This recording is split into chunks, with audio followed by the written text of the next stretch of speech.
No more witnesses in the Darrell Brooks case. Let's see what else happened today.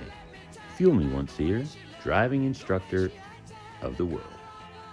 Well, the court day started with Darrell Brooks saying he submitted basically an ICF, incarcerated form about a recall on Ford Escapes. The judge had looked at it finally.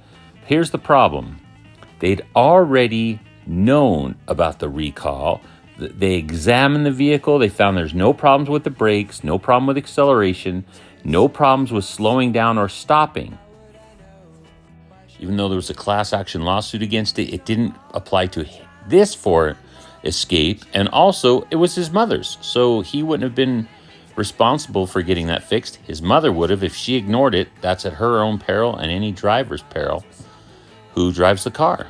Besides, we saw him brake, stop, to dislodge a body from the hood, back up, and pull out again, accelerating without any problems at all.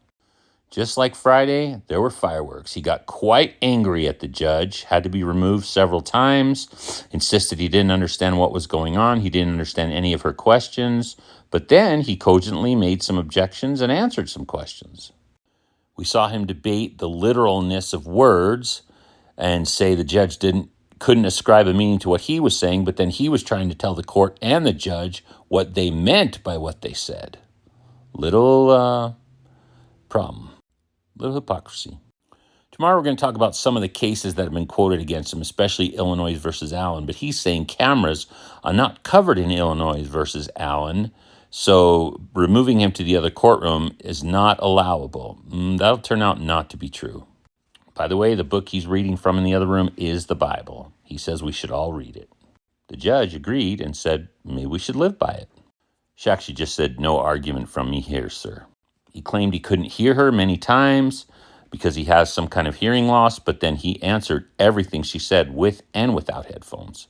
He often takes the headphones off, too, so he can't use that as an excuse. He says he doesn't have to answer the judge's questions because he has the right to remain silent. That's for arrest and interviews, not for court. He says he has a First Amendment right to say whatever he wants. That is not true. He has to obey the laws of procedure in a court, and he can forfeit his right to be there. He can forfeit his right to speak. Today, he forfeited his right to call witnesses and to be heard on jury instructions because he would not answer questions.